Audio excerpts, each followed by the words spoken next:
Hey everyone, before we get into this brand new episode, I want to give a special thank you to the episode sponsor, Track Farms. And I've talked about how amazing their CBD products are before, but I thought it'd be interesting to talk about another thing I love about these guys, which is the fact that they are a small business. As a small business owner, I try to patronize as many small businesses as I can because there's literally only one way to guarantee that you're getting a quality product, and it's to buy it from a small business.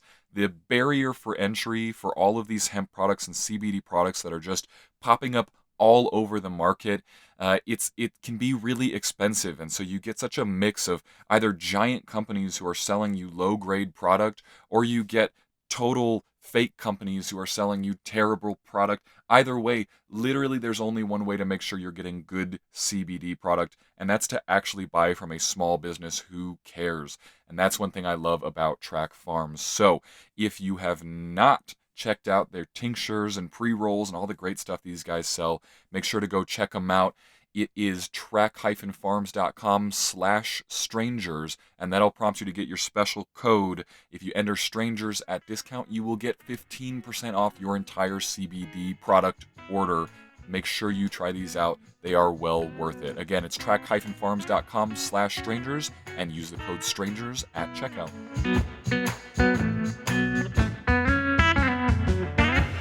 Hey everybody, welcome back to a brand new episode of the Strangers Worth Meeting podcast. Today I have got Tim Hines on the podcast. I'm hanging out here in Grand Junction, Colorado, and I came across Tim's stuff.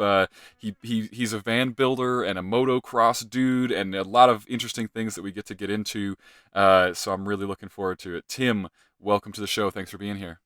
Yeah, thanks for having me. I'm stoked to be here. Perfect. I know you're a podcast listener, so this has got to be fun to be on the other side of it for a minute, right? Yeah, I've never done a podcast, so this is the first, but definitely listened to many hours of them driving across the country. So it's kind of cool to be on this end of it now. Yeah. So, and you were just on a big drive too, right? Like you had to go pick up another van that you're working with? Yeah, I just cruised over to Salt Lake City and dropped off a van that I built and picked up a new one, brand new empty cargo van, so clean, fresh slate, and that's gonna be the next project. Wow. Okay. So this is the one of the first things I noticed, obviously, about you, because it seems to be your main activity is Adrenaline Vans, which is based here in Grand Junction. So, tell me, can you tell us a little bit more about that project? I've learned a little bit about it, but I'd love for the listeners to get a little context. Sure, sure. So, just to give you a little background, about 3 years ago, I bought my first van, a Mercedes Sprinter cargo van, and I built it out and just started using it, traveling for work. I was working in the oil field, so I was doing a two on, one off rotation. So I'd have a week off at a time to just kind of do whatever I wanted. And the van was perfect for that. Uh, I could just load all my dirt bikes or adventure bikes in the back and take off for a week and just disappear. So did that for a little over 2.5 years and was just loving the lifestyle. And everyone was just kind of encouraging me. All my close friends were just saying, "Hey, you should see where you can go with this. I'll bet you'd do really well if you just started a company building these out and just really sell the lifestyle." And as you know, the outdoor industry right now is just exploding. Even with this COVID stuff going on, it just seems like it's encouraging everybody to get outside even more. So 2 months ago, I decided to go ahead and launch my own company. Left my job, and that's how Adrenaline Vans started. Yeah, I think the vans you're making are awesome. I've seen a few of the builds, and it really strikes me that it seems like they are not just for your average van owner in a lot of cases, but for someone who also likes their toys and has to have their stuff with them, like their bike and whatnot, right? Yeah, absolutely. That's the whole goal. I'm really trying to appeal to the motorsports and even the mountain bike kind of guys, people that want to put toys in the van. They want to throw their motorcycles in, maybe a bicycle or two, or a snowmobile in the winter. But not necessarily just the folks that just want a nice tiny home. I could certainly build that, but really trying to appeal to the guys that are stoked to get out and ride and want to haul those toys, because there's not a lot of builders out there that are really focusing on that particular kind of build. And a lot of the vans that I run across when I'm out riding, guys have to have their bikes outside on a hitch rack or on a trailer out in the elements. And I personally think it's just really, really nice to be able to have everything inside where it's clean and dry and out of sight and out of mind. So yeah, those are the kind of builds I'm working on. Yeah, man. I'm jealous of that vision. So obviously, when Andrea and I got into the RV, which we're coming up on about I think 9 months of being in the RV, and Okay. I love so much about our Okay. setup. We definitely had looked at the toy hauler models that you can really just basically, for anybody who Sure. doesn't know, that's an RV where the whole back door opens down and you can just pull your motorcycle right up into it like a little garage. It's beautiful. But we just weren't able to find anything for the right price, because like it seems like once you start looking at toy haulers, you start doubling the price even for just a basic Oh, trailer, because yeah. they know it's a commodity. So now now every time we roll, we've got to get the motorcycle in the back of the truck, which is not as easy as it looks, and then Yeah. it's out there, and I'm just I'm fighting the rust battle every day of my life, for one thing, which is just Oh, like it's yeah. heartbreaking if you love your motorcycle to see any rust anywhere, but it is what it is. Right. So I thought it was really cool how you do this. Now, are you able to fit like a full size cruiser in some of these big Sprinter vans, or is it mostly like dirt bikes? Yeah, you could fit a full size cruiser. I can fit my Honda Africa Twin, which is a big full size adventure bike. So I can fit that in the back of the van underneath of the adjustable bed setup that I have.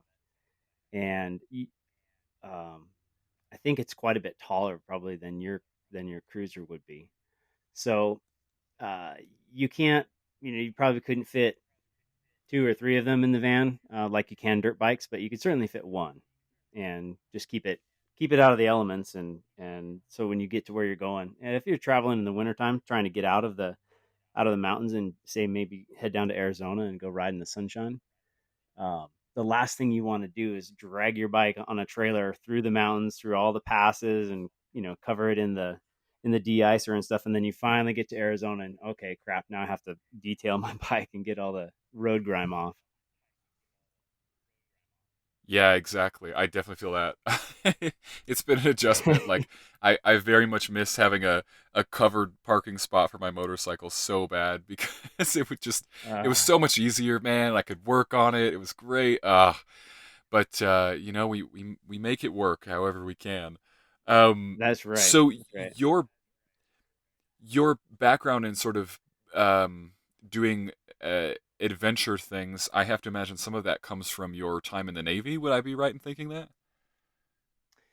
Yeah, I guess that's maybe where I got started. The motorcycles have been a part of my life since I was a little kid. I think I had my first bike when I was about 6, and pretty much always had motorcycles as a part of my life. I raced go karts for a little while as a kid, but was always into motorsports, always into fast cars and hot rods, and that really my whole dad's side of the family is just a bunch of hot rodders, just old school car builders. Everybody had muscle cars. I had a '68 Camaro in high school, so like just kind of grew up in that culture. And then yeah, joined the Navy when I was 17 and had a pretty kick-ass job and really got used to doing something exciting every day.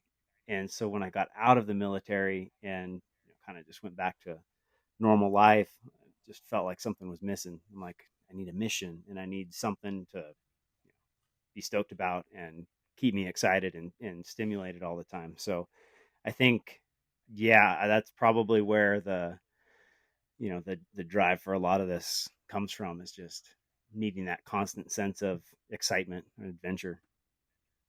Yeah, well, I think that's really cool. Well, first of all, thanks for your service. I try to say that to anyone who I come across that Yeah, applies to. absolutely. Um, but I loved seeing when veterans come out and are able to use some of that experience and build great businesses. I mean, I think it's a trend we're seeing right now. I feel like there's some really good role models out there. Like you mentioned, I think that you had listened to Jocko's podcast, and obviously he's built like a whole career out of being in the corporate world. And then did you catch Jack Carr on the latest Joe Rogan episode? Yeah, I did. That was real interesting, and I definitely want to go listen to the book or read the book. Probably end up just doing the audio version, but yeah, it sounded really cool. I'm stoked to see what they come up with the show. It sounds like it's going to be awesome. Yeah, they just got signed with Amazon with Chris Pratt in the lead. I just listened to all three audiobooks, and I literally got through them in about probably a little less than 2 weeks. It was just Wow. like totally riveting the whole time. It's super good stuff. But I just I think I'm particularly interested in that right now, obviously because of Jack Carr, because he's a super cool dude. But Yeah. I think it's awesome that you're able to get out and kind of start your own business in this way. And particularly do it in the way that appeals to the type of lifestyle you like. That having the motorcycle right there, right in your van, ready to go anywhere. You so in Grand Junction, you're fairly close to like Moab area, where obviously there's a ton of they're really known for that outdoor riding stuff. Are there any other good kind of places you go to around here? Yeah. Moab's become extremely popular lately, and I feel like a lot of it has to do with Instagram and social media and stuff. To be honest, because that's just like the popular spot to go. But there's actually hundreds and hundreds of miles of single track within about a 2 hour radius of Grand Junction here, which is kind of why I love it so much. Just a perfect home base for adventure. So, yeah, tons of stuff just in the backyard here in Junction. I mean, 7 miles from where I live, there's miles of single track, miles of open free riding area. It's just awesome. And then as things warm up, it gets pretty hot down here in the desert. Summertime, you don't want to be in Moab trying to ride. It's just too hot. So you can just start moving up valley as the snow melts. And, by the time you hit July and August, you can be way up high above the tree line. And it's just incredible, where you can get with a 2 hour ride from Grand Junction. Yeah, I think that's it, it's such a mecca of all these different things you can do once you're sort of just west of the Rockies. Like there's so many awesome things out here. I lived in Denver for a few years, and kind of got used to being around the Rockies, but I feel like it's a different story once you kind of get to the other side of, of things, Yeah. um, Well, in the eastern Utah traffic, area. traffic, and such, dude. Just to get out of Denver, it's Yeah, crazy over there now. I mean, I think it's changed a lot in the last probably 10 years, but just I was working over there. that the whole Um, Front Range is just nonsense. oh my god, just to try to get up into the mountains, you have to deal with so much traffic, and yeah, I feel pretty fortunate over here. It's like a 30-minute drive. You might have to deal with, I don't know, a few cars on the freeway, but that's about it.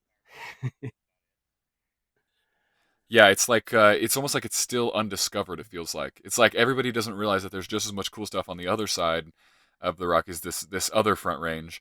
Um, they're all just stuck in Denver, but they'll Yeah. get here Well, soon. This town's growing.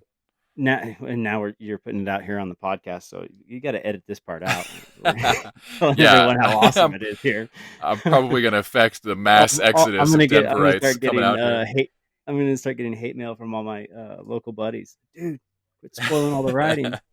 They're Yeah. secrets.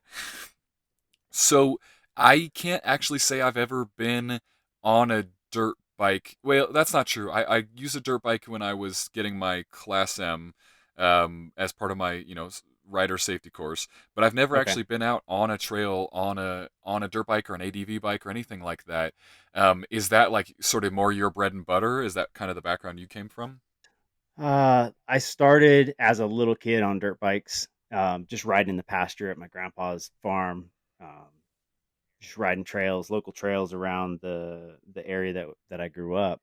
So I rode dirt quite a bit as a kid, and then kind of got away from it as a young adult. When I was in the military, I started riding street bikes. I was stationed in San Diego, so we had awesome riding up in the hills behind San Diego. So started doing the street bike thing. When I got out of the Navy, I was really into riding on the street still, and then I started hanging out with with guys that were riding all the time, and definitely riding in a way that was pretty unsafe on the street. And so after a couple of close calls and watching some buddies get hurt, I just decided that that was not the route I wanted to go down. Um, and so I started riding on the track and took my sport bike that I had at the time to a local track day, and just really got hooked on riding on the asphalt. And that kind of led into like a 4 year road racing, supermoto racing kind of stint where asphalt was all that I did. I didn't even own a dirt bike for a while, and that's where my Instagram handle kind of came from, was the Asphalt Boy. It's like a nickname I got from a lot of my dirt bike buddies who I started riding with here a few years back, and they're like, "Yeah, he's got pretty good asphalt skills, but he's he's kind of lacking in the dirt." So, Fair so enough. that's where I got that nickname. Yeah, yeah. Not, But I mean, I think I'm equally comfortable now on either dirt or asphalt. Anything with two wheels, I just love it. But I spend more of my time on the dirt now than I do the asphalt. is that pretty much what you do in your free time outside of working on the vans? Is you're out there on two wheels as much as it can be? Yeah, it really is. In the wintertime, I do go sledding a lot. Love snowmobiling. Love the freedom that comes with it. Just not you're not confined to a trail. You can kind of look at a blank canvas. A landscape that's covered in snow, and just create your own artwork, if you will, out there riding. And just that freedom is really addicting. So in the wintertime, I do spend a lot of time on the snowmobile. Not so much skiing anymore, just because I just feel like sledding allows you to explore so much more in a day than you can do just on a pair of skis. So, Yeah, but I yeah, that more sounds than awesome. anything, I'm on two I'm wheels for sure. just now realizing how much of a lag we're starting to get, unfortunately. I hope you're still linked up with me. You can hear me okay? Yeah, yeah, yeah. Okay. Well, for my listeners, sorry for like 5 seconds apart here. I'll probably fix some of it in editing. Like I've been able to do that before. The real issue is Really? the internet that we always have on the road with us, which is like it's like a pain when you're a full timer to just like try to get decent internet wherever we go. And for whatever reason, our device is just out today, so I'm just making it work on my phone. But it's not behaving very well, unfortunately. So I hope everybody can still follow along. And we are back. I don't know how this is going to sound to the listener once I edit it. It's just we discovered we were having like probably a 5, maybe even 6 second lag between us, which is just very hard to deal with in an actual conversation. So, um, hopefully from here everybody can enjoy just a smooth, normal style conversation where we can hear each other in real time.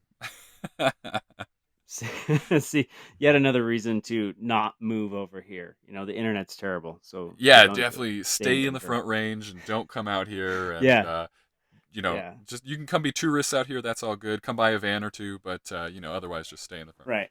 range. No, but I okay. So another thing I kind of noticed with all your photos, you've obviously got great photos of the van and of you out there doing stuff. Are Right. you a bit of a dabbler in photography as well? Yeah, I am. I really do enjoy it. It was for a long time. It was kind of the only artistic outlet that I had, and I just really enjoy being able to visualize an image.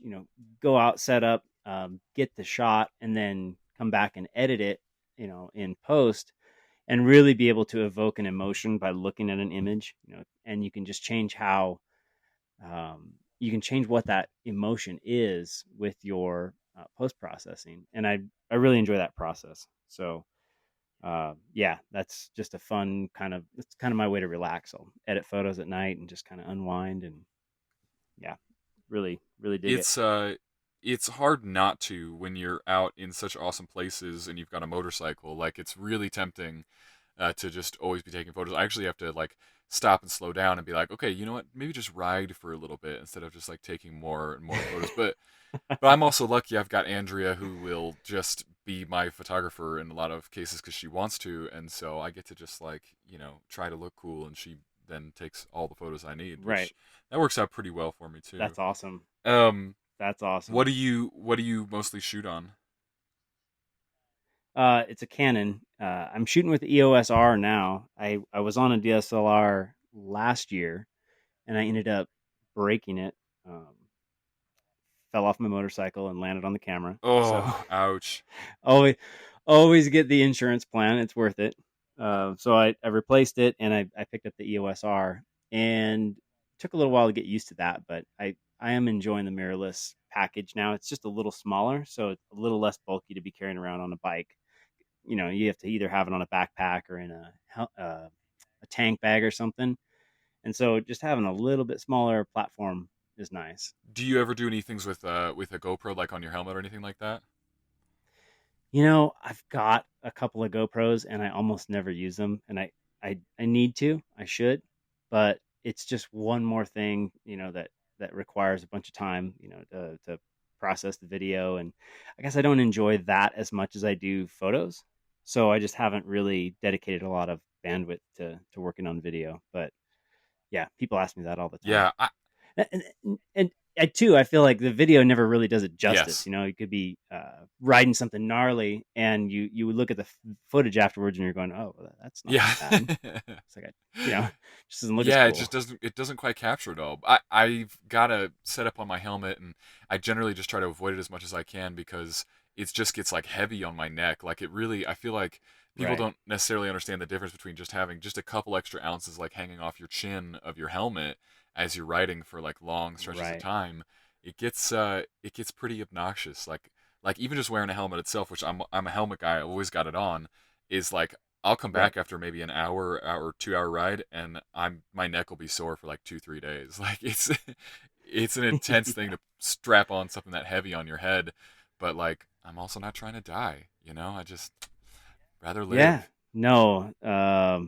Yeah, I see a lot of guys. It is Colorado, so you see a lot of guys out there on um, motorcycles with no helmet cruising around Yeah. town, and it's like, man, I not read me. this great story once. Well, not a great story, a tragic story about this motorcycle stuntman who's doing just this basic like wheelie. It's like something he's done 1,000 times. He's not even going fast, and falls off the back and Hmm. splits his head, and he's dead.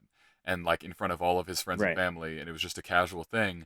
So like, if it can happen to this dude who really knows what he's doing, it can absolutely happen to you, and it can happen at 10 miles an hour as much as it can happen at 50. Like, Oh, this is no yeah. joke. But I still feel like the thing that bugs me more, because obviously, yeah, Colorado, you just who wears a helmet here, unfortunately.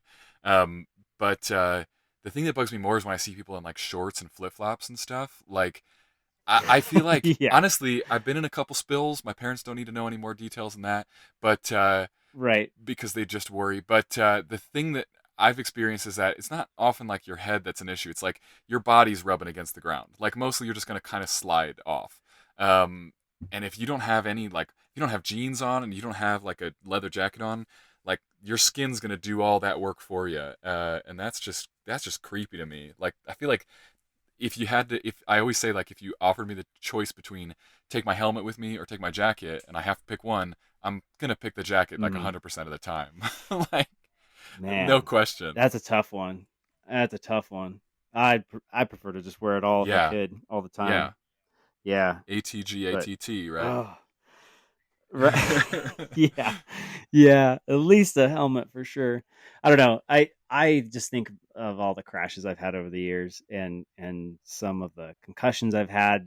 Lots of uh, racing accidents where you're wearing the best gear that you can buy, and you still have a gnarly concussion, and you still have a ton of road rash and bruising and stuff like that. And I'm like, man, if I'm wearing the best I can buy and I still get this beat up, imagine if I wasn't wearing Yeah. anything. How different the outcome would be. What crashes are you talking in on a track or on a dirt track?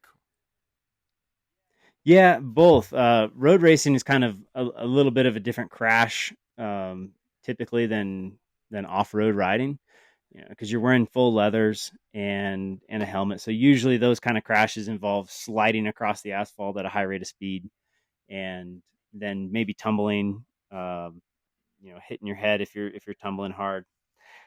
Typically, you just feel really bad. You feel like you've gone through a cycle on the in the dryer and on tumble dry setting, and you're just really beat up and bruised up, but you're usually not that rashed up because the leather does a really good job of protecting you. And then if you're doing a high speed off road ride, say in the desert, and you go skidding through the dirt, you can have, just due to the difference in gear that you're wearing, you could definitely have some road rash from well, it's not really the road, but you could have some rash from rocks and stuff coming through your gear, and then still be banged up as well. Ouch, man.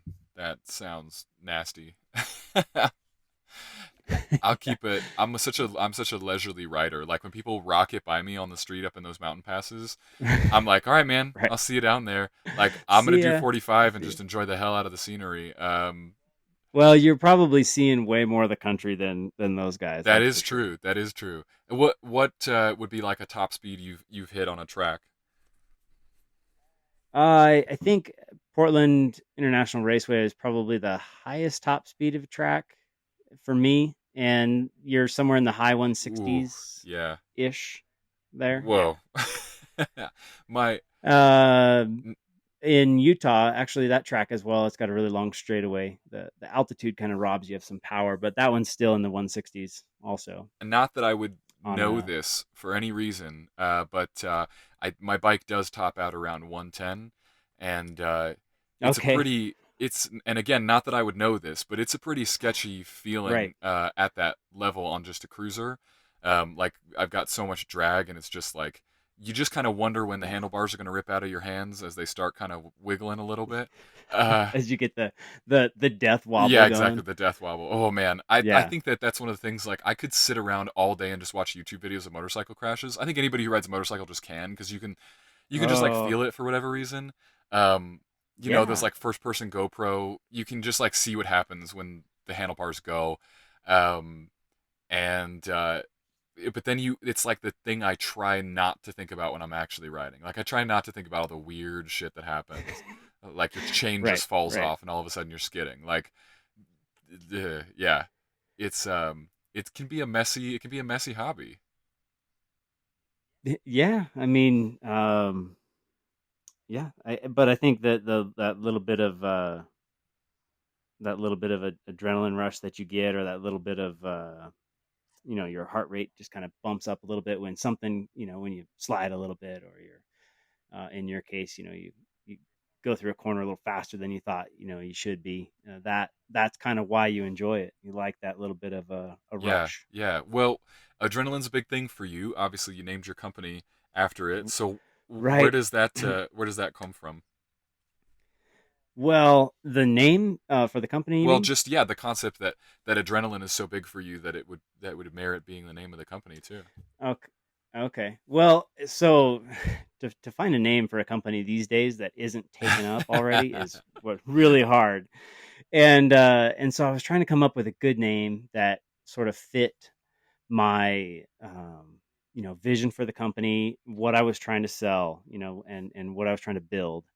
And adrenaline, you just kind of portrayed what I had in mind. And so I'd kicked around a bunch of different names, and I kind of kept coming back to this one. I was like, all right, I think adrenaline vans, like, that works. It doesn't sound too corny or anything. Let me just see what's available out there, because as you know, trying to find an Instagram handle that isn't already taken, or Twitter or anything like that, it's almost impossible this day and Right. age. So I started looking around and found that the domain was available. Twitter was available. Instagram was available. And I'm just like, this isn't happening. Like, there's no possible way that this isn't taken up on at least one of the social media platforms. And it was not. It's completely available across all of the social media platforms. I was like, it was meant to be. I just got to go It's a with it. sign. It's a sign. Yeah.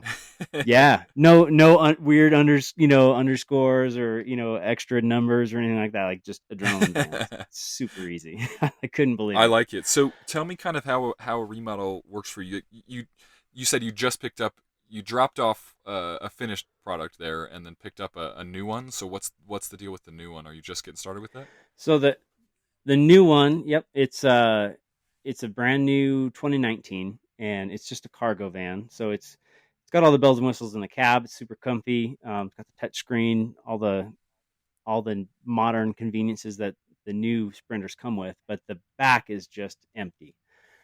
And so this build, I'm going to do my best to document the whole process.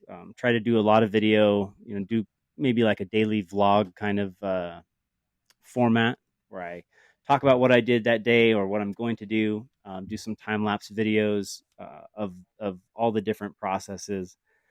But yeah, I'm going to build it out to be a complete van that's ready to buy. So it'll involve soundproofing it, insulating it, running all of the wiring for solar panels and stereo and lights, then finishing out the interior paneling, installing the cabinets, toolboxes, you know, fuel storage, uh, just all the internal fixtures to make it livable and comfortable, and yeah, then just be able to turn it over to somebody who wants a machine to get out there and get rad with. Do most of your like jobs come in as like commissions where it's someone who has this very specific vision that you're building, or some of them are just like you're building kind of a sandbox of things you think someone would like?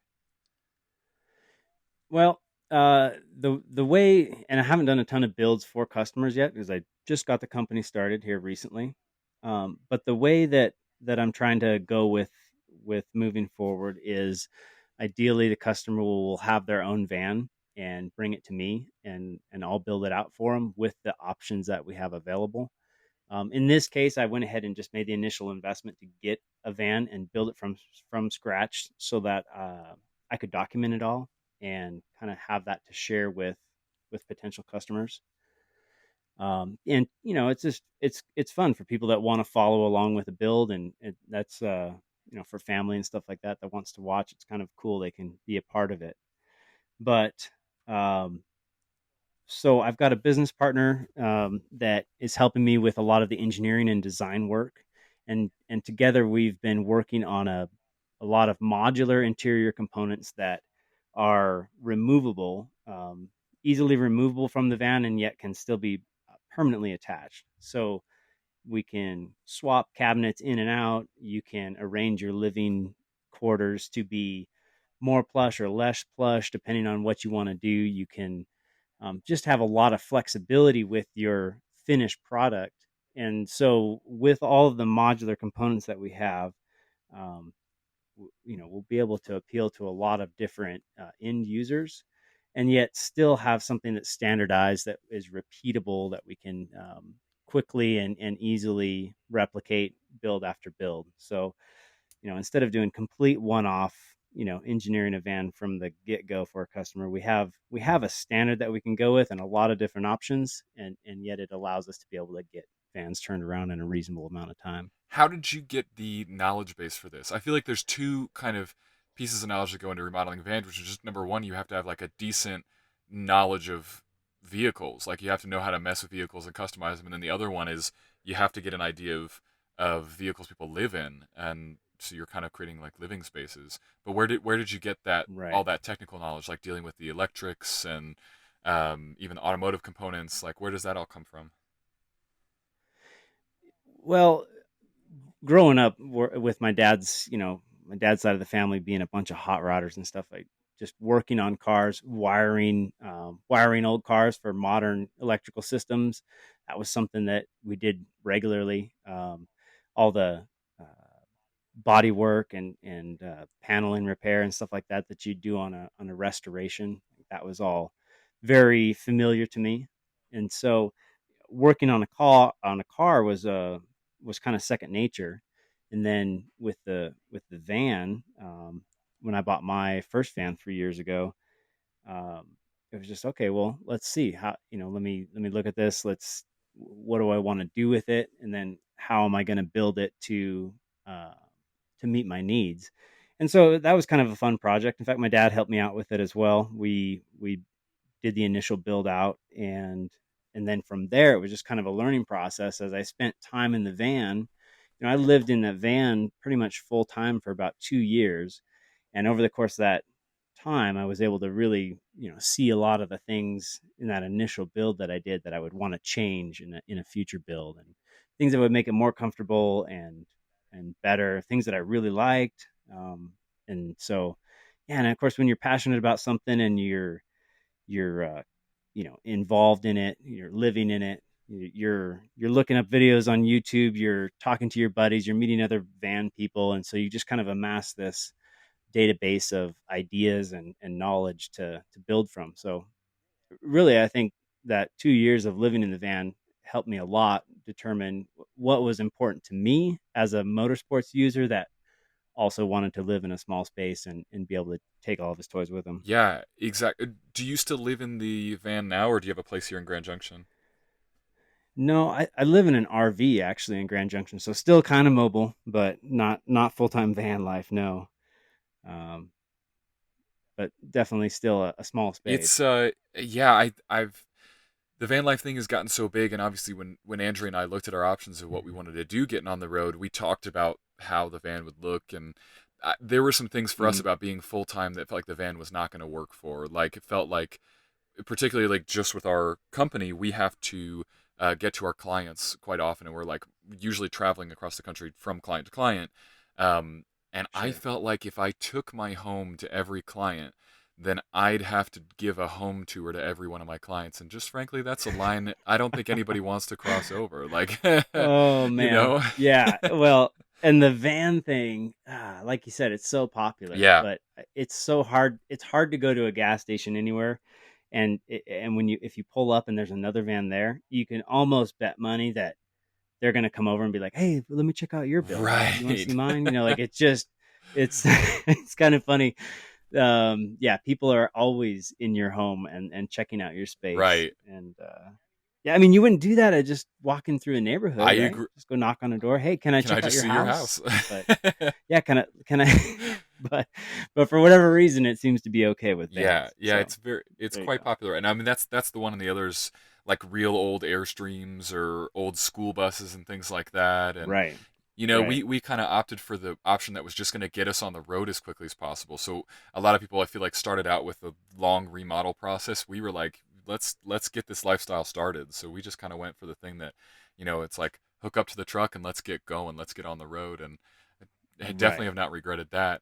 Um, we so there's another thing I'm really curious to know kind of your perspective on, which is solar, because I had seen that you Hmm. talked about it, and it's obviously huge. We just went out before we came to Grand Junction, like on our way from Arizona, and stayed boondocking or dry camping outside Sure. of Canyonlands National Park. We found an awesome spot. Andrea took a bunch of amazing photos of it, and that whole process was awesome. We unfortunately had to deal with some truck problems like at the same time, so I didn't get to relax all that Ah, much. bummer. But the truck's better now, everybody. It's all good.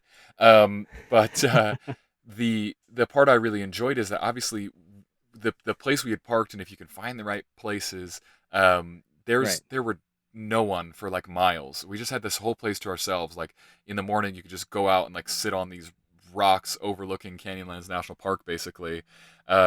Right. And it was just incredible to be in the middle of nowhere. The only issue, like we had plenty of water actually when we left.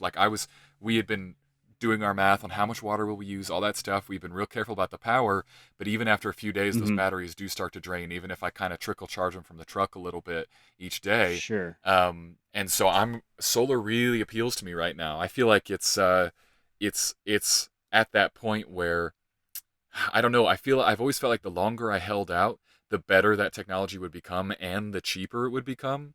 And now I Sure. feel like I'm at that point where we're probably going to get something solar soon to be able to do more of that boondocking. Um, but when you work with solar, are you mostly doing like roof panels on vans, or are you doing like portable devices, or how do you do it? Yeah, typically I just put them on the roof, permanently install them on the roof of the van, and I'll just work around whatever rack system the customer has in place. Obviously, some people have expressed interest in like a suitcase panel kind of setup, and yeah, we can certainly do that. Where a portable panel that you can set out in the sun and basically plug into your Right. van. But those kind of systems are kind of limited in how much power you can get. And if you're spending a significant amount of time in your van, or you're trying to run, quite a few electrical components, you're going to need a little more power than you can get with that. So yeah, I usually just go with a roof mounted kind of platform. And man, it's so nice having solar.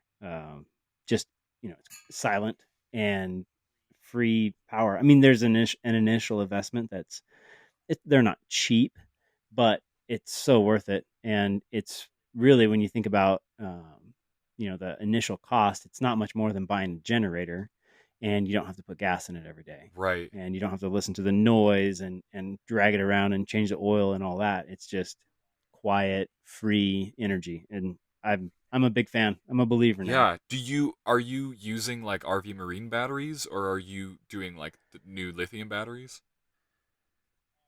We can do lithium or a gel type battery.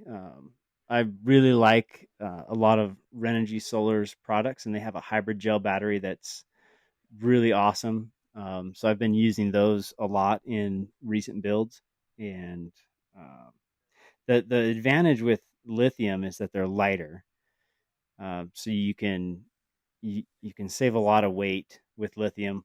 Plus, with the way the batteries works, you can use up more of the available amp hours of the battery. You can draw it down more without hurting the battery than you can with gel. But they're also about twice as expensive as a gel style battery. So kind of the happy medium seems to be the going with the hybrid gel battery, and you can get into a solar setup for a reasonable amount of money. They can. I'm impressed when I hear specifically about van lifers, because I feel like their systems, if they set them up right, can power so many things. Like I don't feel like I'll ever be able to run any AC on solar, no matter how hardcore I go. But I feel like in a van, you absolutely can run enough AC to actually like cool it and everything. Am I right in thinking that, or is there like a little less output than that? Yeah, so most of the AC units that I've seen run off of shore power. You got to plug the van into an actual uh, outlet to be able to run your AC, just due to the initial load that the air conditioner places on your electrical system. What I've found is that if you insulate the van right, and you have the solar panels on the roof that kind of takes a major hit of the sun on the van, that keeps it a lot cooler than just having the plain, the roof of the van Oh, that exposed to the makes sunlight. sense. And then on top of that, I like to put a double vent system in. So you have uh, two vent fans, one in the front, one in the back of the van. And you can push air with one and pull air with the other, and so you get that nice crosswind flowing through the van, and it makes a huge difference. So yeah, it'd still be hot in the middle of the desert in the summertime, um, but for the most part, where you're going to be camping and spending your time, it's totally doable.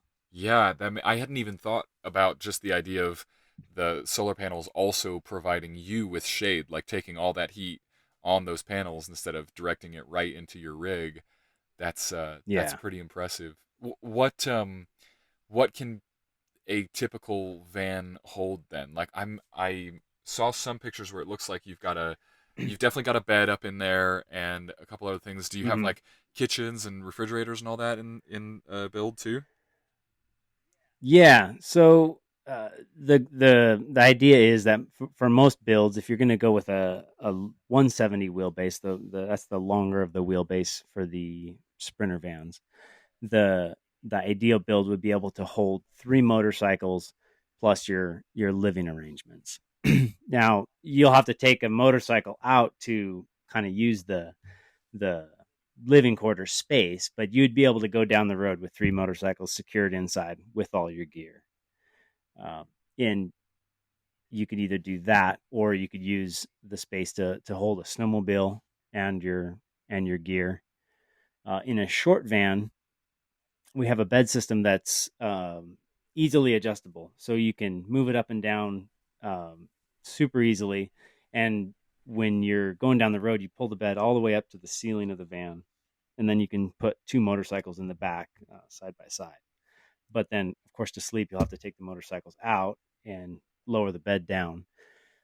But the advantage with that system on a short wheelbase van is that you can get into some areas that are real tight and gnarly where you'd want that short wheelbase 4-wheel drive vehicle, and you can keep your bikes inside as well, and then still have that nice comfortable living space when you take them out and put the bed down low. So a lot of builds that we've seen out on the market now, they don't have a great adjustable option for the bed. So you're kind of stuck with either keeping your bikes outside or being real limited in what you can put inside the van as far as height wise. A lot of builds you can put a mountain bike under the bed, but you've got to like put the dropper seat all the way down. You got to take the front wheel off, and it's just kind of a lot of work to get stuff under the bed. So having that quick adjustable bed really makes a Yeah, difference. I can imagine. That makes a lot of sense. I feel like a person whose van I was always impressed with was. Did you see the documentary Free Solo with Alex Honnold, the Yeah, climber? yeah, He's got a pretty nice yeah, setup in his van. He definitely, cause that dude lives it like that. He wants to just like yeah, live next to a freaking rock face and wake up and go climb it, and yeah. hopefully not die. Um, Man, I dated a rock climber for about a year, and she lives in a van as well. yeah. And man, it's like that world, that climber world. Man, they really do live it. So you got to give it to Well, them. Like I they're get it. You have to be in a most, van to be able to be in yeah, those spots where it's like, where you can just like get up at dawn and go be right where you need to be. yeah, yeah. She spends about 5 months a year in Mexico climbing, in the wintertime, Whoa. and living out of the van. And yeah, it's awesome. It's it's awesome, but I don't know if I could just climb all day every Right. day. And I think I need a little more stimulation than Well, that. that's a good segue here because we've talked so much about the van and technical things, mostly because I'm just so curious about how it all works, because I think it's very cool. Sure. But I kind of want to get to know you as well. So like, you seem to be Yeah. quite a busy guy between the photography and the vans and the writing and all that stuff. Um, what is it for you about getting out on a bike or taking your van out to some place? Like, what is it that drives you to be out in the middle of nowhere riding bikes? What is that for you? Yeah. Probably just the freedom to to go wherever you feel like going, not having a schedule or an agenda, or a specific route in mind. Maybe just a general idea of like, hey, I kind of want to end up in this general area today, and go and explore. I love seeing new places, finding new trails, new roads. So, and you can ask my girlfriend. She's like, yeah. Anytime we go drive somewhere, like I have to take a different way to get there just so it's different. So I kind of thrive on like new places, new experiences. So I think that's what's really appealing about the motorcycling and riding bicycles, and just getting out and exploring is like you can see new terrain and just expand that like experience that add to your database of life experience. And I think that's probably what's most appealing to me. That's something I definitely buy. I feel like when Andrew and I opt to take the motorcycle on just an errand, like 90% of the Hmm. time we find that we just like spot something. Like the other day we were out taking the truck to the dealership again to get it worked on, unfortunately. But on our way No. back, we're on the motorcycle and I'm actually like looking around. I noticed like one of our favorite bakeries, and I'm like, let's go pick up some extra bread. And so, but And you can probably smell it yeah, too. I mean, it's one of those things where when you're in the cage, as they say, you Hmm. definitely don't notice your surroundings. I mean, as soon as I get in the car, the first thing I do is I plug in the GPS. I don't know why. Even if I know where I'm going, I like having a map up. I just like it. Um, Okay. and I also will throw on my audiobook or podcast or whatever it is I'm listening to at that moment, and then all of a sudden, like that's what I'm doing. But it's Right. totally different on a bike. You're completely in your surroundings. You probably get lost. You probably miss that turn that you were supposed to have memorized. Like the number of times you have an awesome adventure just because you just had to roll with whatever was happening in that present moment. I feel like that's something that appeals very much to me. And for you to want to always go down a new road or find a new thing, When did that kind of Hmm. start for you? Have you always been wired that way? Trying to think here. Yeah, I think that kind of started maybe 8 or so years ago.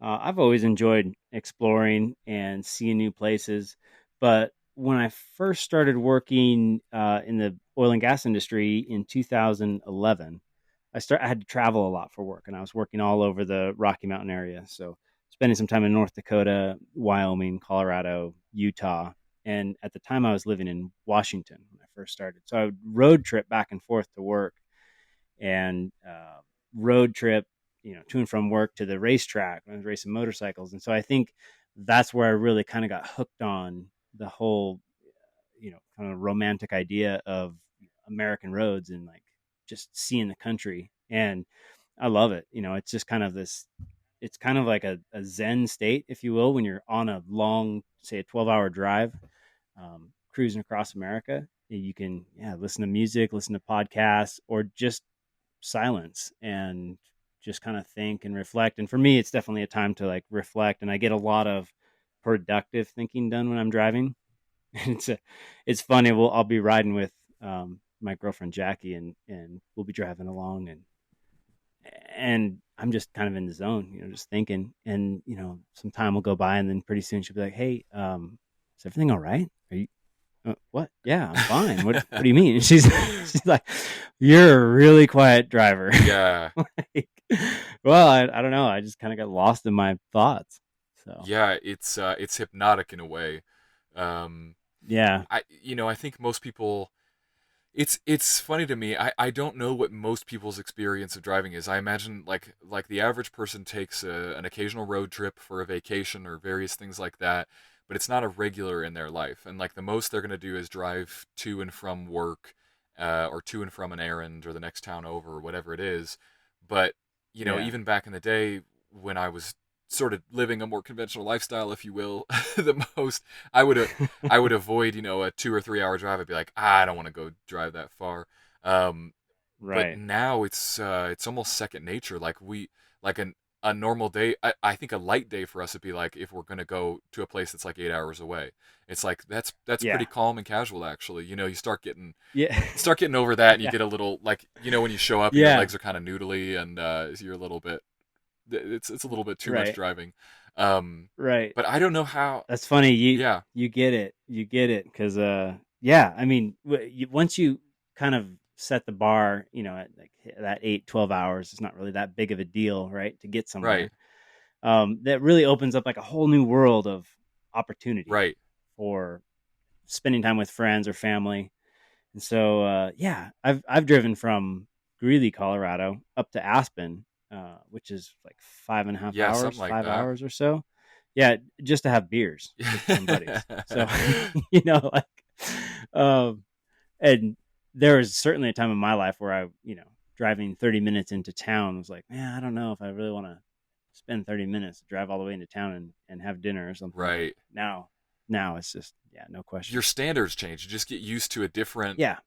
vision. I think it's like time warping in a way where you're just like if you can get used to everything being on pause in the world for like an 8 hour stretch, and you can plan for that and get Right. comfortable with that, then it opens up a whole world of possibilities. I mean, it amazes me. I'm always amazed by people who live in their hometown their whole lives. I certainly think that's the right Yeah. fit for some people, but to not recognize, even if that's you, that there's an entire country here where we have free travel in between every single state, and you can go Yeah. see the Rockies, or you can go see the Pacific or the Pacific Northwest, or go to any number of national parks. And uh, uh, it blows my mind that people don't take the advantage of doing that. And I feel like Oh that's man. got to be a huge regret. I'm not even much of a world traveler at all, Sure. um, and Sure. I still feel like there's so much just in this country that I have not seen and experienced yet, and I really want to. Yeah. Yeah. I'm fortunate that I got to experience a lot of the world through the military, and I got to see a bunch of really cool countries. While I was on deployment, and that was an awesome experience. And while I enjoy international travel and checking out other countries and cultures and stuff, it always kind of blew me away. I talked to friends back here, um, yeah, that kind of lived a more, normal or typical American lifestyle. The 2 weeks vacation a year, and they'd go to Europe, or they'd go to, Puerto Rico or wherever, and that they were always leaving to go somewhere. Right. And I just feel like there's so much available here in the States. Like you said, there's no, you know, you don't have to stop and show your ID at any sort of We all speak the state same crossing. language. I We have the mean, same yeah, you see culture. it, You can blend in currency. anywhere. Your debit card is going to work everywhere you Right. go. Like yeah, and there's so much to see, and so many people just never experience it. I mean, I think it's great they want to get out and travel and see the world. Like, that's, you should absolutely do that. But yeah, if you can't afford to do that, or you don't have the time to do that, get out there and just get in your car and drive Yeah. somewhere. Especially right now, gas is cheap. Yeah. Well, not only that, but I mean, think about like all the BLM land out there, which I'm only just now becoming familiar with. But like, Right, you could take your right. car in a simple tent over the in the right period of time over the summer when it's going to be warm enough to camp outside, Mm-hmm. and you could literally do it on just gas, like all the way across the U.S. Like you could Oh easily yeah. make a road trip that'll give you lifelong memories for just a moment. I think that's what I like about the van and the RV life too. In particular, is like I also feel like for me, bringing home with me makes it so that I can actually really enjoy everywhere I am. So like, if Mm-hmm. when we first started doing this, there's still a lot of sort of it's not I don't culture shock is the closest word I can think of it, but it has nothing to do with culture. It's just sort of like location shock. You show up in a new place, you're like, okay, I don't know the rules around here. I don't know the people around here. I don't know Mm-hmm. exactly where anything is at all. And in some of these places, I may not even have cell signal, which is that sort of last comfort of like, at least I can look things up. Um, Right. but like when we set up and unhitch and put our slides out in this RV, it's like, oh, but my whole home is here. Like anywhere can be Right. really just comfortable and home. And for me, it's like I'm sure that I'm kind of like a wimp in that travel regard, which is that like I don't love being overwhelmed by a new place. I like the fact that like my home is right here. It actually makes me want to go Sure. do more things while I'm out somewhere. I felt like back when I used to travel a lot on planes and you're relying on Ubers to get anywhere and you're staying at hotels, you really feel like you can't go out and just explore. But when you've kind of got your home with you, there's something that allows you Right. to step into that. Maybe that's just me, but I feel like it helps. No, yeah, I get it. When I first started working in oil and gas, I would be gone for 3-4 weeks at a time sometimes, and then you'd get a week off, and you'd like haul ass home and try to plug yourself back into a quote normal life, Right, right? And there was just nothing normal about that lifestyle. right, And so after the first couple of years, I finally realized, that I wasn't feeling super satisfied with the lifestyle, and it was because I was trying to live these two separate lives, and you really you couldn't live a normal lifestyle. And so once I kind of realized what was going on, I started to really embrace it, and I was like, you know what, I'd love the travel aspect of this. I just feel like I'm not really. Um, I just feel like having all these ties to one place, and like I always have to get pulled back to that hometown or back to what you call home, because I'm spending X number of dollars a month on a mortgage, and I'm paying the utility bills here, yeah, and like I should spend time there, right? And once I made that break and just started doing the van thing, like it was just a whole different world opened up. You cut those ties, and you don't have that financial obligation. And like, yeah, I miss my family, and I still like to go visit them, but uh yeah, just having that home, like you said, having that home wherever you go, that little bit of comfort, even though it's not like a real right. house, it's everything you need. And it just really I feel like it kind of makes you more present in each moment. Like wherever you're traveling, you're more present there, because you're not thinking like, oh yeah, well, this is cool, but I need to hurry up and get on the road because I got to get home. Yeah, And that's what I was doing before, and it's completely gone now. It's yeah. just like, yeah, I can enjoy every stop along the way of wherever I happen to be traveling. it's the hierarchy of needs, right? It's like you get to you put your hierarchy of needs on a set of wheels, and now they're with you. So you know you have Right. a secure place to sleep.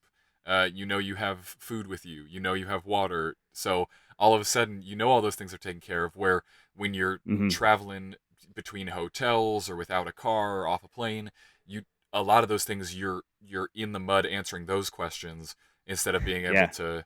to reach the top levels of that hierarchy and just like live and be aware of the places that you're at and go explore and adventure. And there's definitely something about it that changes, and it's not for everybody, but if No. you can Yeah. kind of get over it and get used to it and take that adjustment time. I don't know, for us it only took a maybe 2 months, and then it was like, oh, this feels normal now.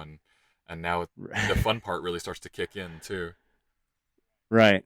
Yeah, I mean, it would be tough for someone with a big family, for instance. I've got a sister and three, let's see here, no, four little nieces and a little nephew. And so obviously a van would probably be out of the question for her family, but Yeah. but it is interesting seeing the shift the last several years. How many people have really adopted this kind of mobile lifestyle, whether it's a van or an RV or just some kind of less permanent living solution. It's really the movement has really picked up a lot of momentum, Yeah. and it's pretty cool. It's pretty cool to see that shift of like, what used to be the American dream, if you will, like buy that, 4-bedroom home and have the yard. And I mean, I used to think that when I was in the Navy, I was like, yeah, I'm going to get out. I'm going to have this place. I got 10 acres. Right. I'm going to have a nice yard and fence and raise animals. And now I look back and I think about that, and I think about like, oh, what would it be like to have that? And I'm like, I don't really want any of Right. that. I don't miss it.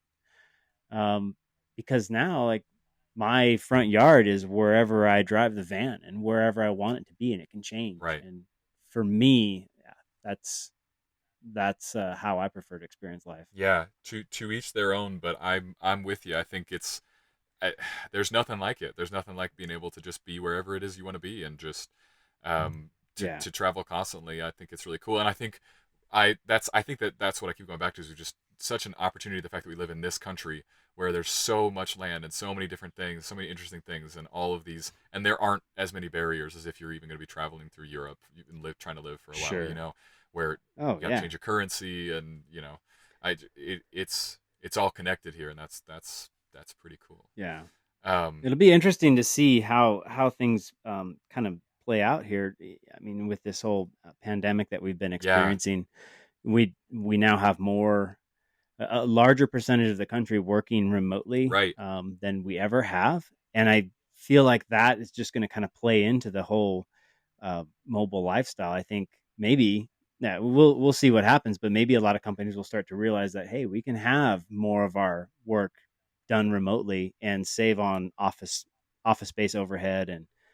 And people are going to realize that they're happier working from home and they're happy being mobile, and like, hey, as long as I have a Wi-Fi hotspot, like, I can do my job anywhere. right, So right. kind of exciting seeing that. Yeah, I mean, I keep trying to think of what the new normal is going to look like on the other side of this thing, but definitely you're right. I think Yeah. a lot of employers are going to be empowered to start working remotely, and then as soon as you realize you can work remotely, the next step is can be fairly obvious, which is, well, why wouldn't I just go somewhere interesting? And then the next step is, why don't I just go somewhere interesting all the time and always be in an interesting Right. new spot? That's certainly how I've run my company, is that I've always had remote people on our team, because I've never seen the drawback of that. I feel like everyone should live where they want to live in whatever situation they want to live in, and Right. certainly my team's always been pretty happy with that. Yeah. But I can and I am imagine. too. I am very much too. As long as the internet's working, which sometimes it doesn't. Um, Right. but About 20 minutes into the show yeah, today. yeah, like that. But Yeah. the the same thing even goes, like you're mentioning, like people with kids. You see a lot more people who are taking their kids on the road with them as homeschooling becomes more prevalent and as access to Right. online education becomes more prevalent. I mean, I can see it, and I can even see people realizing that during a pandemic like this one.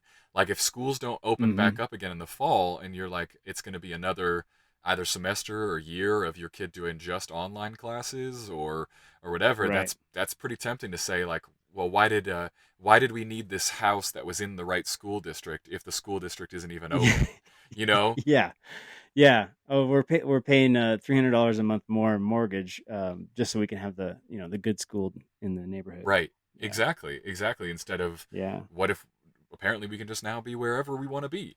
Um, Right. I definitely think a lot of things are going to change. I'm trying so hard to focus on the silver lining with the whole thing. Cuz that's all I got. That's all I got to hold on to is just the positive thoughts at the other side of this thing.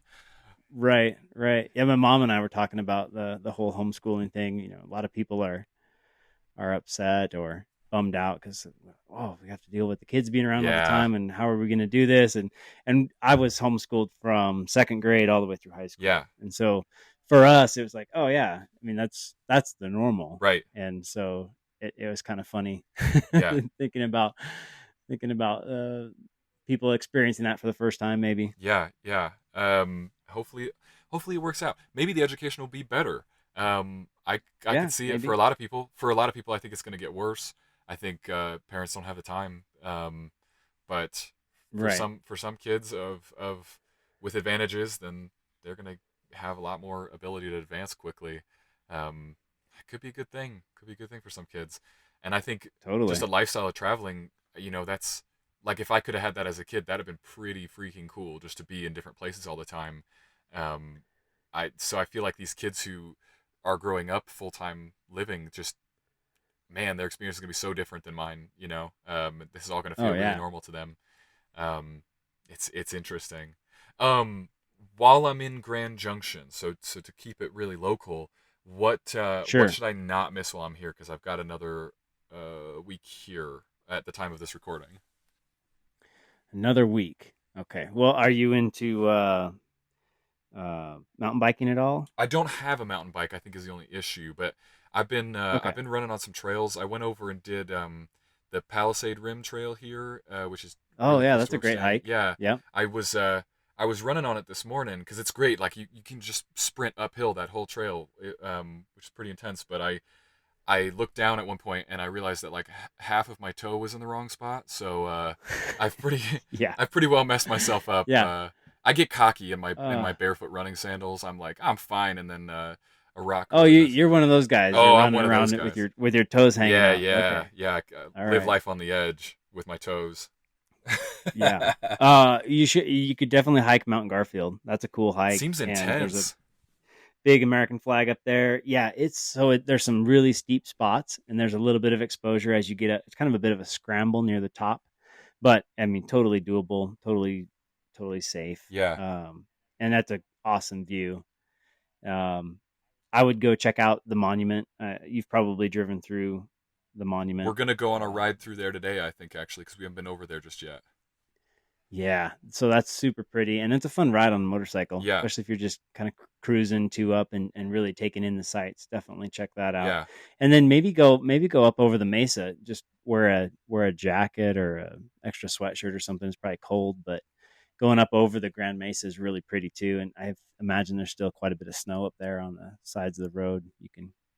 It's really pretty. yeah. That sounds good. I'll check all those out. I would recommend some restaurants, but Yeah, shut yeah, down. probably not a great time to Yeah, try to be dining out. I'm trying to Kind of a decide. bummer. So the whole show, strangers worth meeting. The idea is, in many cases, I've gotten to actually do the thing the stranger does with the stranger, which is very cool for me. Oh, that's cool. Like I've gotten to go and do jujitsu, and we didn't get to bake bread, but we definitely almost baked some bread with the bakers, and the whole point of the show is I get to go try that person's thing. I think when I go back to Tucson, which is the last place I was, I did a whole lot of episodes there. I've got like a full Hmm. schedule of social events when I get back.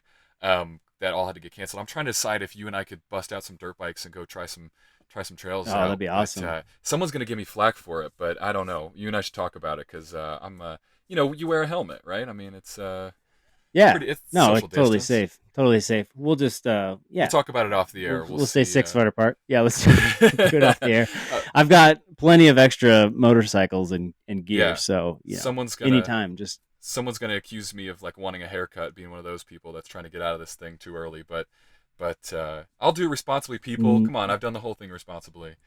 you know, the haircut thing, that's real. Like I need to get my haircut and the highlights touched up. Yeah. It's yeah. Oh man. Can we just open things back up, please? Do you really think there are people who want that? You think there are actually people? I'm sure there are. I'm sure there are. There's nuts in this country who are like, I Yeah. genuinely can't not have a haircut. That they think that that's a real need for them. But the other unfortunate thing is I think people Yeah, I are don't using know. that as just bait to make other people mad. I don't think that's why the vast majority of people want to get back. I think they need to get back to work and like, provide something for their family. Yeah, have an income Yeah, an again. income, Yeah, for that sure. that little nugget. It is such a It's tough situation. It's yeah. rough to say. It never never would have thought that we'd be living through something like this right No, now. not at all. It's wild, Yeah, yeah. Well, but hopefully, I'm sure we'll get through it, and yeah. America will go on, no doubt. That's what So we do. hopefully, yeah, In the exactly. meantime, grab a Sprinter van, get out in the middle of nowhere with your Yeah, motorcycle. That is sell what you should be doing. sell your house and your belongings and just move into a van. Yeah. And yeah, Call up Adrenaline experience the Vans, country. get it going, get that custom build rocking, and That's right. check out the Rockies. Yeah, cool. Um, okay, well, that's I think that's about it for this episode. Can you let everybody know your handles and website places people should find you online? Sure, sure. It's adrenalinevans.com is the website. And then Instagram is at adrenalinevans, Twitter at adrenalinevans, and then on Facebook we're adrenalinevans. So pretty easy to find us. Um, so yeah, have a look at the website. There's also links on the website to all the different social media outlets and my email. So if you have a Sprinter or you're thinking about buying a van, and you're into motorsports, yeah, give us a call. Be great to talk to you. Yeah, and I will also post, and I'm sure I'll tag you, which yours is at asphalt_boy, in case people want to Yep. find you there. So I'll put that social out too. And if anybody wants to take a glimpse at whatever photo I come up with here, then as always, you can find me at thicksonlife on Instagram, and you can tweet me at thicksonlife if you know of a guest I should have on the show. So thank you once again to our sponsor, Track Farms, for all of the excellent CBD products that are just making me feel great these days. Go ahead and check them out at the link in my bio, or go to track-farms.com/strangers, and that will give you the discount code strangers. You'll get 15% off of your order. And this stuff is good, in case I didn't, explain it well enough in the ad. This stuff is good. So check it out. Thank you again to Tim for being on the show. Appreciated you being here. Yeah, thanks for having me. It's been great. Appreciate you hitting me up and bringing me on. 100%. Well, we'll see if we can work out some social distance fun while I'm here for a couple more days. That'd be nice, Absolutely. but we'll do it off the air, everybody, so you can't get mad at me. So thanks for listening, everybody. As always, we will see you on the next episode. All right, everybody, quick episode addendum here because I felt it was really important. Enjoy the car alarm in the background, by the way, because we're doing this on the fly. Very I'm here. authentic. Yeah. So we're at Tim Hines' shop, his space where he keeps all of his awesome toys and vans, and I showed up today because we did a little quarantine-friendly dirt biking out there. Yeah, we were at least 600 feet. Yeah, 600 feet away from 600 each feet other. spacing. Yeah. Except when you help me pick up the bike, once or twice. But Right. besides that, we did good. Motorcycling, I think, internationally has been known as a safe activity, so it is what it is. But I just felt like we had to do a quick end of the episode because I think where the episode ends is us saying like, oh yeah, maybe we'll do this. But then we actually got together, just went out and did some dirt biking. Yeah. Yeah. Couple of dual sports. Yep. So what'd you think? So you were on the 701 Enduro, Husqvarna. All right. So like a middleweight dual sport. Yeah. I think I should preface probably this part of the episode by saying if I swear a lot, just cover your ears. Well, if it's a you good thing we offended didn't by have it. the onboard mics going. Oh, So yeah. it's probably Yeah, that would have been rough. You would have heard me trying to catch my breath the whole time. Well, no, I mean, okay, so this is the first time for me. So we take the dual sports out into the middle of nowhere. There's some awesome hills back here. I mean, it's crazy, and it's certainly a first for me for a lot of reasons. And I have to say I'm proud of myself that I only dropped her twice. twice. Wasn't bad. Neither was really that bad, no. pretty good, pretty slow, but holy fuck, it's just like I'm still in a state of adrenaline, which is why I thought it'd be funny to record this to hear me stumble to get like a thought out about how that feels. I mean, I think the biggest thing from just street motorcycling that's different is you're standing up. And obviously on a street bike, if you're standing up, it's only because your butt's numb and you're just going to do it for a minute just to get some blood flow. So this is like, get prepared to hold a squat and maybe some wall sits for... It's like air squats all day. Yeah. Yeah. What do you think the longest stretch we did was in terms of time? Maybe... Time-wise? 7 minutes? Yeah, probably 7-8 minutes, somewhere in there. That. Yeah. Something like that. Before I needed either a break to catch my breath, because that is hard work, or lost it. Right. Yeah, I think physically, you don't realize all the little muscles you use when you're supporting yourself on a dirt bike. Yeah. Off-road. And then, of course, it's something new, so yeah, your heart rate's already elevated. Right. You're already kind of have a little bit of adrenaline going there. So just put it all together, and yeah, you're like, dude, I gotta stop. I gotta freaking take a break. Yeah. And it's people tell me that all the time, like, oh, you ride motorcycles. Well, what do you do for fitness? And I'm like, yeah, I ride motorcycles. Yeah. I definitely like to pride myself as someone who stays in shape, and I was really glad that I tried to today. Otherwise, I wouldn't have made it that far. Like, I think someone who comes out and has no sense of like their physical self at all, like, it's not going to take long for them to be completely wiped out from that activity. But you know what I thought was funny was like, I didn't feel like riding my motorcycle on the street was helpful for most of that activity. I didn't feel like that skill translated to me. Sure. It felt way more like back in the day when I used to ride a mountain bike, or even the one thing I kept thinking of was when Andrea and I have to load the motorcycle up into our truck. Yep. Oddly enough, that was helpful too, because I have a sense of like where the clutch is going to hit. And kind of just to roll right through it. I think really the transferable stuff is just the clutch control. Clutch and throttle. Like starting your street bike on a hill or rolling it into the back of a truck on a ramp, knowing that friction point. Yeah. That really applies off-road, but as far as the actual feel of the motorcycle going through the corners or your body position on the motorcycle, like that's all pretty different when you go off-road. Yeah. And probably mountain biking would be more transferable that way. Yeah, I think so too. If anything, I feel like you have an advantage over mountain biking because if you need to build up speed, you just twist your hand and you got what you need. Right. And that thing can deliver enough horsepower to really take you over just about anything. Yeah, what'd you think of that engine? He took me up some hills, people. Some steep ones. And you look at the bottom, you're like, there's no way I can make it up that. There's physically absolutely no way that this bike's going to get there.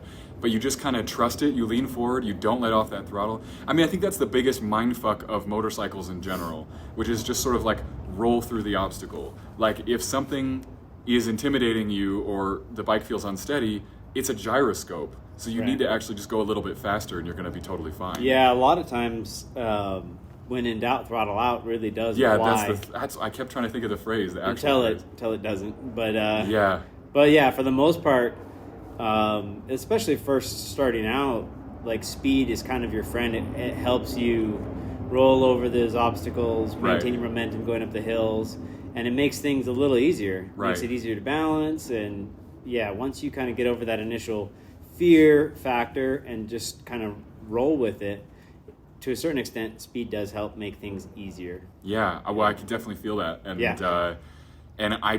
we didn't even put that many miles down before I was like, "Oof, get me back on a street," because I'm about it. There was one point where I took a break because, your legs start shaking when you're doing a wall sit long enough. I was like, they're shaking. I was like, if something happens now, start honking the horn. I'm not going to have much in me to be able to stop it. Yeah. Well, and then the other part that sort of blew my mind is as you go up a really nice steep hill, the thing you don't think about, you're like, I made it, but you have to adjust to what you can see now and the fact that you're about to go right back downhill. Right. And so I found myself a few times get up over the top and you're like trying to celebrate, like I made it up here, and then it's like, oh, the trail's going that way. Big steep downhill, blind off-camber corner. Right. Yeah. Right.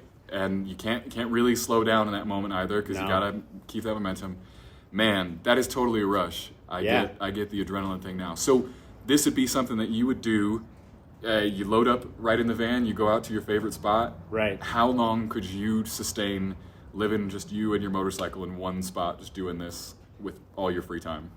So if I just took my van and everything I needed to live in. Yeah, let's say you don't even need to think about water or anything like that. Okay, Let's sure. say, like, when do you think you'd need to come back to civilization? As soon as I wear the tires out. Yeah. Need to change them. So, a few days. Yeah. I don't know. If that's all I was doing, was just ride my dirt bike every day, all day. Yeah, I mean, maybe once a week, come back into town and put some new tires on and do right some back out maintenance there. and head back out there. But, yeah. What did you think about the access here? I mean, we rode from the shop, and within 10 minutes, we were in the desert. Yeah. With nobody around. Yeah, not just that, there were actually some nice roads out getting there because you can see around the corners, and so you can really like kind of pretty farm country run it to like get a out track there a too. little bit. That's pretty nice. Yeah. I mean, you're living in the right spot for the stuff you like doing. There's no doubt about that. Like the fact that all that trail exists right back there is just that's nuts. Endless single track, double track. Yeah. And it's as gnarly as you want to make it too. Yeah. There's stuff that made what we did today look super easy, and then there's other stuff that it's super fast and flowy and fun. Right. So but don't move here. This place is terrible. Yeah, go to the Front Range like everybody else. Yeah, for sure. Yeah, get Denver's into where it's Denver. at. That's where all the action is. Yeah. Okay, so how would you say it? Take that I can take constructive criticism. So sure. You've gone out with a number of beginners, I'm sure, and seen them on a bike. So how did I hold my own in the? Yeah, you did well in the on the hills, especially with the clutch control. Sure, yeah. Like, because a lot of times those really steep hills, when you're on the bottom looking up, they're super intimidating, right. And so a lot of people will tend to stop right at the bottom. Yeah. And just stare at it, which is kind of the worst thing, because then you really need to back up and turn around and get a run at it. So I was impressed that you didn't have more trouble on the hills. That was good. And then the single track, I think the biggest thing with the single track, where we first jumped into the wash, and you kind of had a hard time in that, is vision was sort of the issue, really. Yeah. You weren't used to obviously how the bike handled in the dirt. I was about really 5 seconds in, yeah. Sandy and soft. But when you can't see what's ahead and you're just reacting in that instant, I think that makes it a lot harder. So, and I just kind of forget sometimes, where someone's at with an ability level. So I think it was good to just like, hey, let's just jump on some double track for a second, get a feel of the bike, right, and then we'll work into the single track stuff. Yeah, you just took a little while to warm up. I mean, we took that first. So the first spill was almost immediately. I mean, it was as soon as there was a turn that I needed to take, and I saw it, and I was like trying to do the math in my head, like how does momentum work in a curve that tight that really banks up? Right. And I ended up just taking out a little bush at the top of the thing, and it just was like, map, that's it. That's all I got up this thing. Yeah. No, you did well for nice. First time off road. That was awesome. Feed the ego, people. Yeah, that's right. That's crucial. Well, I just thought it would be fun that we add a little extra on the episode because I can't imagine not. I'm going to go home and Andrea's going to hear about this all day long. All day long. And so, tomorrow when you get out of bed and you're sore. I'm gonna be hurting. Yeah, it's every muscle group that I can imagine was fully working that whole time. Oh man. Anything else we should add for the people? First of all, if you haven't done this, you must give this a try. Yeah. Get on a dirt bike, find a friend, find someone generous like Tim, but not Tim because he can't be nice to all of you. And get out there and try this out because it is a serious rush. I don't know if I try to think about when I do something this difficult, like would I ever want to do that again? I don't know. Maybe I'm just a taster. Right. I just want to try. Just a dabbler. Because I feel like to get into this would take a lot of effort. Like really, you have to know your shit out. If you're going to be out there alone, especially.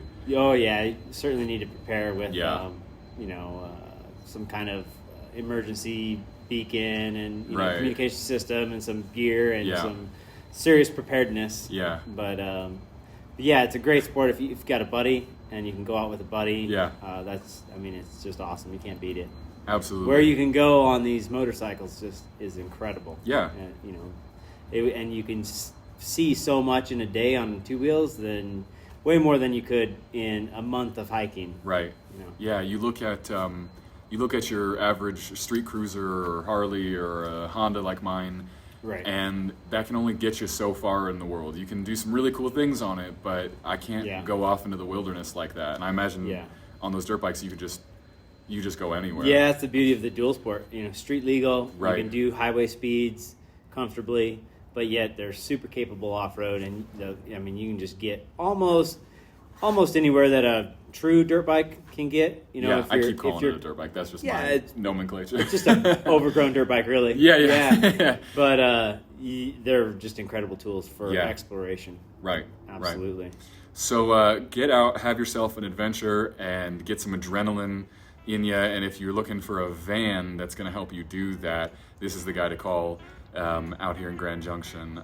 Tim, thank you so much for You bet. Thanks for coming out. being on the podcast and hosting me, kind of hanging back nice and slow with the beginner today.